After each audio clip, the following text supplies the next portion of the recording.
Hello, everyone. This is Christy Villanueva with the West San Antonio Chamber. And thank you for joining us again for another episode of our West Chamber pop-up and the new series related to COVID and the facts. Today is Representative Tony Cardenas, representing the 29th Congressional District in California. Hello, sir. Thank you for joining us. Pleasure to be here, Christy, and I pray that all is going well with the West San Antonio Chamber. And it was great to see you all in DC a few months ago.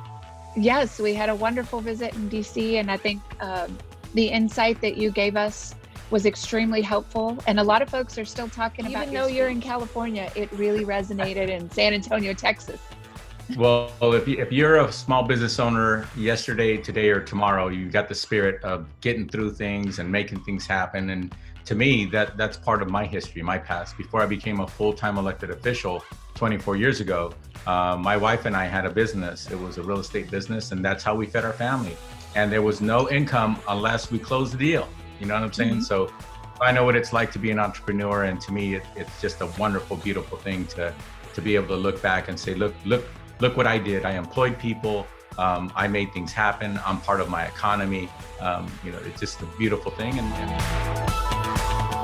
give us an overview of the atmosphere and activities in California. As the federal government has always and should be the repository for all things to make things run smoothly, to make sure that everybody gets as much of what they need. Even if they don't get everything they need, they get as much of what they need. And that is not happening right now. And it's just unfortunate that in the greatest country in the world, we have that kind of tied up in knots, this whole process of making sure that good things happen as often as possible and as smoothly as possible. And that's still not happening to this day. Right now, there's a tremendous shortage. And in California, Los Angeles, it's no different. We're struggling to keep that gear going. I talked to my niece, who is a nurse, and she was telling me that she's having to take gear that she normally would throw away and grab a new one several times a day, and having to keep that, wipe it down, take it home, come back and use it again. And that equipment's just not made for that. So, Christy, one of the things that I want to encourage everybody with the West San Antonio Chamber, and I got to admit, I'm horrible at taking notes. What happened today? Like a diary, right? Mm-hmm. I think it's time for everybody to keep some type of diary and just tell it like it is. Note down what happened, the beautiful things and the hardships. Just note it down. Today, I was expecting something to come in, and when I called the supplier, they told me, I'm sorry, one of my people forgot to tell you, we're not sending it to you at all. That story needs to be recorded. Yes. And also the beautiful story where somebody goes outside and they see somebody take a mask out of their pocket and give it to a homeless person. You get what I'm saying? Record both of those, because right now we are in the middle of human beings experiencing extremes, and human beings hurting, human beings wondering what's today gonna bring, much less tomorrow. And that's the kind of thing that I believe it brings out the best in people literally at the end of the day. But the thing for me, I don't think preparedness is a choice. We rely on our leaders, our elected leaders. Some of the states are still not participating. Some of the governors are still doing their own thing. Well, what people are going to realize is the communities, the cities, the counties, the states that took early action, preventative action. Those are the ones that you're going to see the numbers on a per capita basis. Okay, and I know that, for example, LA County has 10 million people. So we're going to have more cases than 98% of the counties around the country, because there are some counties that only have 5,000 people, right? But what you need to look at this on a per capita basis. What did that community do to help save lives across the board? And in LA County, I'm glad that our county, our city, and our state governor actually said, we're going to have stay-at-home orders. Yeah, it's going to be tough. We're going to close down restaurants, etc. But the bottom line is it's going to save lives. And the most important thing from a business vantage point, because there's two things, Christy, that we're talking about here. We're talking about human life, about the health and safety of individuals, and we're talking about the economic life of a community. And Yes. if we have stay-at-home orders early enough, if we prevent deaths, if we keep our hospitals from having that surge, if we can actually keep more people alive, when we come out of this, what you're going to have is more economic opportunity for people to get back to work. We ought to be talking about as well is there's an economic extrapolation as to every time somebody dies in American society, in a town, in a city, or what have you, there's an economic factor that is now depleted from that community, both in the cost of actually the funeral and all that stuff, but also in the cost of that person not being part of their community anymore or part of that family. So the bottom line is we ought to be looking at that as well, especially chambers like yours, so that you can help your members understand, yeah, it's rough, but these are the reasons why it's rough. There's actual facts that we can track. And then with information, knowledge, like they always say, knowledge is power. With that kind of knowledge, you have the power and ability to set off on the right foot, to set off on the right trajectory, to get back on your feet, to reopen that restaurant, to reopen that hotel, etc. These are the kinds of things that, again, need to be happening at the local level, but the place that has the most resources and has tasked itself as being the repository for all that for our entire country is the federal government. Whether it's the CDC, whether it's the SBA, etc., all of them are supposed to be the big granddaddy of not only information, but truth and power to the people of our country. And what are you hearing from the small business owners in California? Because many of ours here in San Antonio are very upset. They're not sure that they're going to be able to survive the 3 or 4 week wait, maybe even more, that the SBA is telling them. I'm talking to as many of them as I can, strangers and people that I personally know. And all of them are optimistic. All of them are talking about how they're going to come back together and soon. But the number one thing that they're talking about, for most of them, there's zero income coming in. And they're saying, I need a longer period of time to pay off whatever loans I get.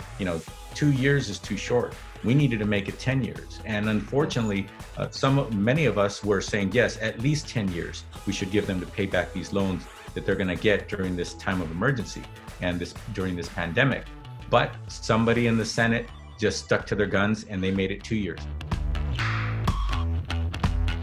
We just passed $2.2 trillion in one specific bill. Some people know it as bill number 3, right? So we just passed the last of the 3 bills. We passed $2.2 trillion. We gave $500 billion, $500 billion to Steve Mnuchin with a checkbook and some checks and balances and say, okay, take care of the biggest corporations of 500 people or more. But we also gave close to $350 billion to directly go to small businesses around the country. And if they need more, just justify it. Just explain to Congress why you need more, what you're going to do with it. But more importantly, they got to be honest with the American business. They got to be honest with that mom and pop. They got to be honest with that business that has 20 employees, 50 employees, 100 employees, because that's 100 families for depending on that business owner to make good, responsible decisions. And in this case, for our government, SBA, to take our tax dollars and put it back into the community in a way where they're going to regenerate jobs. We're going to see our local economy across the country, in places like San Antonio and all over the country, to actually come back alive so that people can feed their families. The American spirit is alive and well in this country, but what we need is leadership. We need leadership from the local mayor, from the local council member. We need leadership from that local business, et cetera, that not-for-profit. But also we need leadership from our President of the United States. We need leadership from the thousands of people that are appointed by the President to do specific things. And right now, that is the place that we're getting the least amount of leadership is coming out of the White House. And it's really unfortunate. I'm not saying this as a partisan basis. All people have to do is just see for themselves. See for themselves.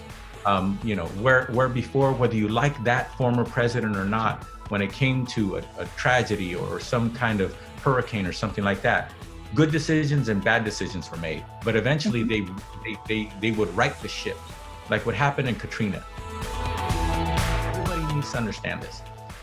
Your local leaders, your mayors, your council members, your state legislators, your governor, your president, your congressional members, the legislative bodies have the right to correct laws. We may have written a law 10 years ago, we may have written a law last month, but if we see that it was written in a way where we need to fix it, we can actually fix it literally the next day in the next law.